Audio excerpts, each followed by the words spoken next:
Bienvenidos, queridos amigos, a una nueva edición de este programa que se llama Marcando el Norte. Iván, muchas gracias por cumplir su promesa de estar aquí, porque estamos haciendo una serie de la persecución de los cristianos en el mundo.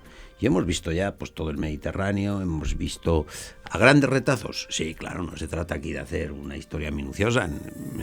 Hemos visto África, hemos visto China, hemos visto la India.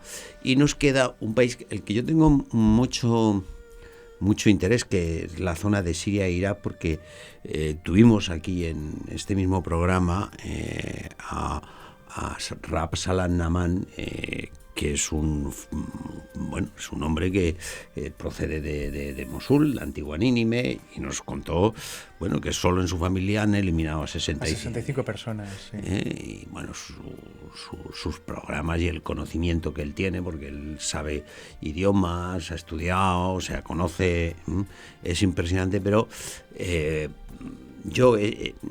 a mí de aquellos programas me quedaron dos cosas, me impresionaron. Uno, el desconocimiento que tenemos los católicos, lo que le debemos los católicos a la extensión de la Iglesia en esa zona, que creemos que solo se extendió por Roma, y la persecución que están padeciendo, que es que no conocemos ni una décima parte. ¿Usted conoce esto de primera mano? Sí, así es, don Javier. Bueno, en primer lugar, agradecerle por esta serie de programas que hemos ido grabando. Agradecer también al Hogar de la Madre el que nos haya invitado para hablar de una realidad silenciada, por dar voz a los hermanos nuestros, a los cristianos perseguidos en tantos lugares del mundo. Y yo creo que es un deber de justicia con estos hermanos nuestros de Siria e Irak, darles voz y contar lo que están viviendo desde hace muchos años, porque esta persecución de los cristianos en Siria y en Irak no es algo de estos últimos días, no. Claro, es algo que lleva sucediendo desde hace siglos. Claro, desde que se instalan los musulmanes, es decir, ellos estaban allí, sí. Y una porción de árabes invade aquello e implanta a golpe de espada la religión islámica. Y entonces empiezan los palos. También creo que es de justicia agradecer a Raab Salam su testimonio valiente, sí. Su testimonio impresionante, su valentía. Raab, que es un cristiano caldeo, los caldeos son la mayoría de los cristianos en Irak, siguen conservando la lengua, el idioma que hablaba nuestro Señor Jesucristo, que es el arameo. Sí, señor. Él sabe arameo. Él sabe arameo, que era el idioma en el que rezaba nuestro Señor. Él hacía la broma esa, dice, yo sé jurar en arameo. Sabe jurar. Y Raab, que tiene, a mí lo que me sorprendió de Raab, si me perdona, es el sentido del humor que tiene cuando podía ser un hombre amargado por todo lo que ha sufrido, ¿no? Pero fíjese, don Javier, que volvemos a la alegría del Evangelio. Sí, no. A la alegría del cristianismo. Él sacó la Biblia, dice, a mí lo que me salva es esto. Y sacó aquí la Biblia y dice, el Evangelio. Sí. Que es el rasgo característico del cristiano. O sea, quiero decir, el cristiano, su hábitat natural es la cruz. Pero la otra cara de la moneda es, no hay resurrección sin cruz, ni hay cruz sin resurrección. El cristiano realmente se tiene que caracterizar por ese buen humor, por esa... A mí hay una cosa que siempre me ha hecho reflexionar, y es ¿cuál es la mejor forma de evangelizar? Hay una evangelización que es la de la envidia. No había oído yo hablar de esa. ¿Cómo se evangeliza con la envidia? Si las personas lo que quieren es ser felices, si lo que buscan en su corazón, cuando se hacen las preguntas profundas, es ese deseo, colmar ese deseo de felicidad, el cristiano que es feliz interpela al que no ha descubierto todavía el amor de Dios. Y entonces el que no ha descubierto el amor de Dios dice, yo quiero ser como Él. Ajá, ya entiendo. Esa es la evangelización a través de la envidia. Yo quiero ser como Él. Yo quiero tener ese brillo en sus ojos, que tiene Él en sus ojos. Yo quiero tener ese rostro sereno, que transparenta felicidad. Y eso solo viene de un encuentro con Cristo. Y Rad, como es un cristiano auténtico que vive, igual que muchos cristianos en Siria y en Irak, que eso es lo que yo he comprobado. Usted decía que los católicos no conocemos y no sabemos la deuda de gratitud que tenemos con los cristianos de Siria e Irak. Es que la Iglesia, como la conocemos, el cristianismo, como lo conocemos, se lo debemos a Siria. La primera iglesia, Pedro, la construye en una ciudad que se llama Antioquía, que ahora es territorio turco, pero está en la frontera con Siria. Yo he tenido el privilegio de estar allí. Allí está la primera cátedra de Pedro y la primera iglesia tal y cual la conocemos hoy. Claro. Entonces, ¿qué es lo que está pasando? Y me da pie para hablar también de Turquía. Turquía tiene mucho que ver en lo que está pasando. Turquía, que es el aliado de Occidente, que es el aliado de Estados Unidos, que es el aliado que quiere ingresar en la Unión Europea. Turquía, al que la Unión Europea quiere mandar a los hermanos nuestros que están huyendo porque están siendo masacrados. Hermanos nuestros cristianos. Hay que distinguir, y esto es muy importante. Hay refugiados que son cristianos y que huyen porque realmente les están masacrando. Pero no seamos ingenuos, porque también hay gente que se hace pasar por refugiado y que lo que quiere es infiltrarse en Europa para destruirla. Sí. Entonces, Turquía, que es el aliado de Occidente, tiene mucho que ver en lo que está pasando actualmente. Es el aliado de Estados Unidos. Estados Unidos, que tiene el honor y el privilegio de haber impulsado esa pieza del dominó. Es una imagen muy gráfica. Esa pieza de dominó que va cayendo y van de colaborar para que desaparezcan los cristianos de Oriente Medio, de Oriente Próximo. A mí me gusta hablar de Oriente Próximo, porque Oriente Medio es una terminología anglosajona. Sí. Y si nosotros nos situamos en España, es que está realmente próximo. Está próximo. Entonces, Medio será para ellos, ¿no? ¿Por qué Estados Unidos tiene el privilegio de ser el que está impulsando la desaparición de los cristianos en Oriente Medio? Porque Estados Unidos responde a intereses sionistas, que son los sionistas, son los que están gobernando realmente Estados Unidos. Son los que están detrás de los medios de comunicación, de los grandes conglomerados de los medios de comunicación. Porque lo que está sucediendo es que cada vez más los grandes conglomerados, o sea, la concentración empresarial, los medios y las grandes empresas están en manos de menos personas. Y son estos. ¿Y qué es lo que han hecho? Han derrocado y quieren derrocar a quienes estaban, digamos, de una forma, pues como son las cosas en Oriente, a quienes estaban manteniendo la tranquilidad, la estabilidad, la paz en Irak y en Siria. Ya. Sí. Iván, yo he oído hablar del descenso de católicos que se ha producido en Irak. Sí. ¿Por qué no nos plantea esta situación en términos, no sé si sabe cifras? Sí, les puedo hablar de cifras. Por situarnos, hombre, cada vida y cada situación es... pero bueno, las cifras igual que estamos acostumbrados ya a darlo todo en tantos por cien, ¿no? O sea, los nacimientos, las muertes, la migración, bueno, ¿qué le vamos a hacer? Pero ayuda. Le voy a dar datos. Decía que Estados Unidos es muy culpable de lo que está pasando por lo siguiente.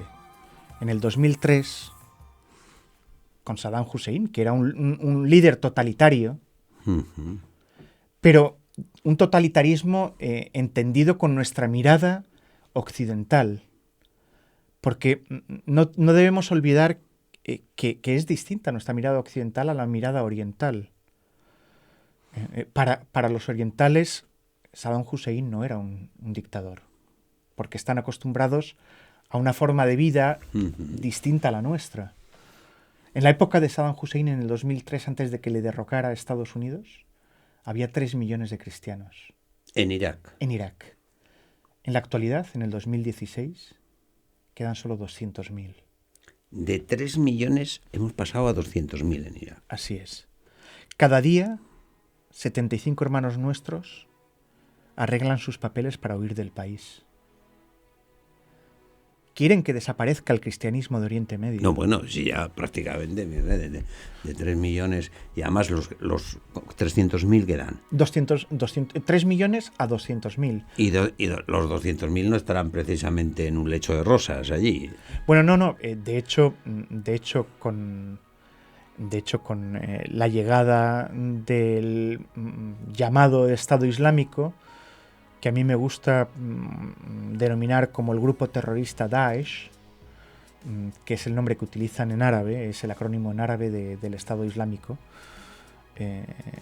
Pues la situación de los cristianos realmente es dramática. Tuvieron que abandonar sus casas, han perdido sus trabajos y viven en la mayor de las precariedades. Tanto en Irak como en Siria. En Siria la situación era distinta porque en Siria la situación era muy acomodada. Uh-huh. En Irak, sin embargo, los cristianos sí tenían sus trabajos pero la situación era distinta, quiero decir, ¿no? Uh-huh. Bueno, en Irak los cristianos dejan sus tierras, dejan sus trabajos y están hacinados en campos de refugiados. ¿En Irak? En Irak. O sea, en Irak, en el norte de Irak, en el Kurdistán iraquí, en la zona de Erbil, hay 140.000 personas que lo han perdido todo, menos su fe. Ya, 140.000. Entonces no me salen los números. Bueno, sí me salen los números. Sí. Bueno, quiero decir... ¿Dónde están los 2.800.000? Pues muchos están muertos. Algunos están muertos. Bueno, las cifras es muy difícil de calcular. Claro, otros como Ras Salan están dando vueltas por el mundo. Sí, efectivamente. O sea, lo que han hecho ha sido muchos huir. Huyen 75 cristianos al día de Irak. Y los que se pueden, pues se quedan en el campo de refugiados. Y los que pueden se quedan en el campo de refugiados y los que no pueden se quedan esperando. Y los que no pueden se quedan esperando que les pasen. ¿En qué condiciones con la están en el campo de refugiados? Bueno, pues imagínese los niños sin escolarizar, aunque ahora están empezando a impulsarse iniciativas educativas para que los niños no pierdan más años porque claro, desde que empezó la crisis, pues ya las cosas, gracias a la generosidad de la Iglesia y de distintas instituciones, pues se están intentando paliar las necesidades, que son muchísimas, ¿no? Viven en contenedores, algunos más acondicionados y otros, en los que en verano hace 50 grados en Irak y sin aire acondicionado. Otros están viviendo en las autopistas debajo de los puentes, con un colchón, que es lo único que se han podido llevar de su casa. Viven con grandes necesidades, pero con una alegría y y dan un testimonio tan impresionante, porque te dicen que le dan gracias a Dios. Le dan gracias a Dios porque... Me llamó mucho la atención un vídeo que vi, yo creo que era de un obispo de Irak, que en mitad, contando las cosas, en mitad de su intervención, se echó a llorar. Sí, así es.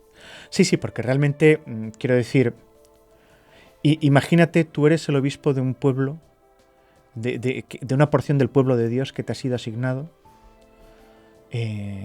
Estás en tu tierra, donde se lleva celebrando la misa desde hace 2000 años. Pasa lo que ha pasado, la llegada del Estado Islámico, que lo que te propone es convertirte al Islam o morir. Sí. Y en ese pueblo en el que desde hace 2000 años se celebraba la misa, se deja de celebrar la misa. Se deja de hacer presente en la Eucaristía a nuestro Señor, que está realmente presente con su humanidad, con su divinidad, Claro, para un obispo es demoledor.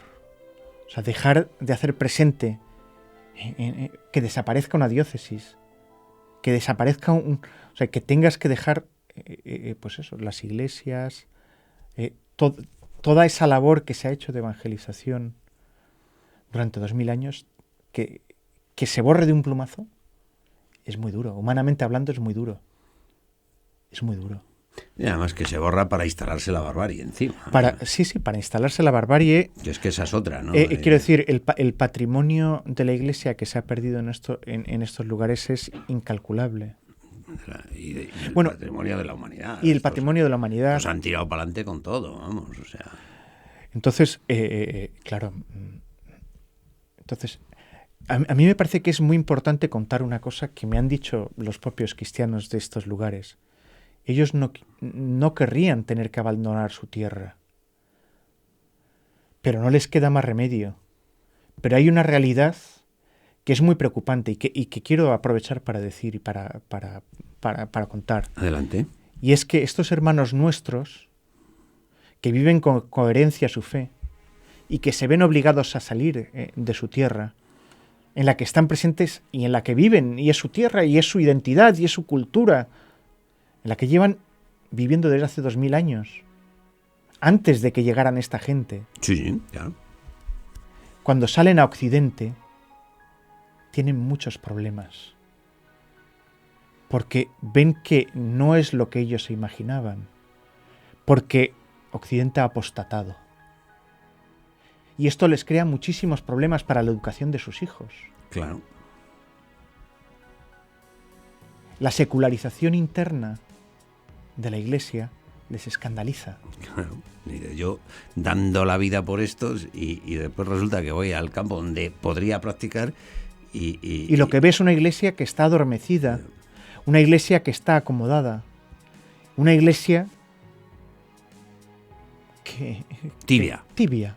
Sí. Vamos, digamos, unos cristianos tibios, vamos a dejar a la Iglesia en su sitio. Sí, porque pues la Iglesia es la esposa de Jesucristo. Es la esposa de Jesucristo y es la que... Pero somos los cristianos. Sí, pero quiero decir, nosotros somos también las piedras. Nos hemos entendido lo que queríamos decir, pero efectivamente es esto, esta es la realidad, ¿no? O sea, hay una diferencia, dices, bueno, vamos a ver, con la fe de los iraquíes católicos y con la libertad de Occidente es que nos comíamos Europa. Juntamos las dos cosas. Dice, con la libertad que tenemos aquí para hacer cosas, de iniciativas, y con la fe de los iraquíes, la recristianización de Europa era cuestión de semanas. Te voy a contar una cosa que a mí me marcó mucho, Javier. Esto del Estado Islámico no es una cosa de ahora. Uh-huh. Esto empezó, aunque los medios no se hicieron eco, ya en el 2010. En el 2010. El primer atentado que hizo el autoproclamado Estado Islámico fue en una iglesia en la que entraron cuando se estaba celebrando la misa y fueron asesinados 54 hermanos nuestros. 3 sacerdotes y varios fieles. Entre ellos, una niña de 12 años, Cristina. Cristina es otra de mis intercesoras en el cielo. Uh-huh. La historia de Cristina es impresionante. No nos queda tiempo para poderla contar con detalle. Sí, con detalle no, pero bueno. Pero resuma usted, lo mejor es enemigo de lo bueno. Sí. Lo mejor sería dedicarle un programa a Cristina. Bueno, pues nos quedan 5 minutitos, venga. Cristina va con su madre ese domingo a misa y, Cristina se despista, o sea, algo que no es habitual, uh-huh. Porque, en Bagdad, que es donde pasa lo que este hecho, en esa iglesia de Bagdad, es donde sucede este hecho, hay 10 atentados a la semana. ¿Solo? Sí, esto es. Entonces, en todo el país, 20 atentados a la semana, en Bagdad, en la capital, 10. Entonces, no es habitual que una niña de 12 años se separe de su madre. Entonces, la madre está preocupada. Lógico. la busca. Lógico. Y se encuentra a Cristina, que está al final de la iglesia, arrodillada y rezando. Entonces se acerca y le dice: Cristina, me has asustado. ¿Por qué has hecho esto? Y le dice: mamá, ¿tú me quieres? Y le dice: sí, te quiero, Cristina. Fíate de mí y no tengas miedo. Y en ese momento entran estos terroristas y sucede lo que te he contado. Y Cristina es la primera víctima del Estado Islámico, es la primera que es atravesada, porque lo que hacen es que ella, que estaba al final, empiezan a acercar al presbiterio, acercan donde está el altar, acercan a los que estaban al final y los van acercando y los ponen de espaldas y los acribillan. Y Cristina es la primera que cae, y cae encima de su madre, que estaba embarazada. Bueno, esto estaba todo planeado. Lo que hacen también es, para rematar a todos los que estaban en la misa, sueltan los gases que había de los radiadores, etc. Y la madre de Cristina sobrevive y lo cuenta, y el hijo que lleva nace sano, a pesar de que ella ha estado durante 4 horas con su hija muerta, que ha sido acribillada, oliendo los gases. Lo impresionante es que les preguntamos, porque la gente sigue yendo a misa después de lo que ha pasado, a esa iglesia. Sí. Y les preguntamos: ¿pero no tenéis miedo de venir a misa después de lo que habéis vivido? Me dicen: ¿miedo por qué? ¿Qué puede pasar? ¿Que nos maten? ¿Hay un lugar mejor para morir que en la iglesia? ¿Qué pasa? ¿Que no te crees la promesa más grande que te ha hecho nuestro Señor? Increíble, ¿eh? La promesa más grande que nos ha hecho el Señor es que la muerte no tiene la última palabra. Nos ha prometido el paraíso si somos fieles. Nos ha prometido la vida eterna, que es para lo que estamos aquí. Estamos aquí para ir al cielo. El problema es que nosotros echamos la carne al asador en esta tierra como si todo dependiera de esta tierra. Sí. Ese es el problema real. Que cuando rezamos le pedimos al Señor tener un mejor regalo, un mejor trabajo, una mejor casa. Le pedimos cosas materiales. Estamos en misa y no tenemos cara de resucitado como nuestros hermanos perseguidos. Claro, ellos, ¿qué es lo que le piden? Y lo que nos piden. Ellos le piden al Señor que les aumente la fe y que si llega el momento de dar su vida por Él, sean fieles. Nosotros, y a nosotros lo único que nos piden es que recemos para que sean coherentes y para que sean fieles. Entonces estos hermanos nuestros perseguidos son esa luz, ese faro que el Señor ha puesto en nuestro camino para interpelarnos, para preguntarnos: tú, Iván, ¿cómo vives tu cristianismo? ¿Cuál es tu compromiso con el Señor? ¿Qué lugar ocupa el Señor en tu corazón? ¿Estás dispuesto a responderle al amor que Él tiene por ti? ¿Estás dispuesto a vaciar tu corazón de todas las cosas que son accesorias para que Él lo invada absolutamente todo, como hizo nuestra hermana Claire? ¿O como hacen tantos hermanos nuestros perseguidos? Iván, se acaba el tiempo. Ha dicho usted cosas tan impresionantes que ante la angustia de lo que usted estaba contando, yo a lo largo de estos programas solo he tenido un alivio: que todos ellos están bajo la protección de la Reina de los Mártires. Así es. Nuestra Madre la Virgen. A la que pedimos por estos hermanos nuestros, que es lo único que nos piden. Y ella nos lleva de la mano. Muchísimas gracias por todos estos programas. Muchísimas gracias a ustedes, queridos amigos. Bueno, nos vamos a poner a trabajar cuando se nos pase esto, porque a veces uno tiene corazón. Pero se nos va a pasar y nos vamos a poner a trabajar. ¿Para qué? Para ofrecer un nuevo programa que se llama Marcando el Norte.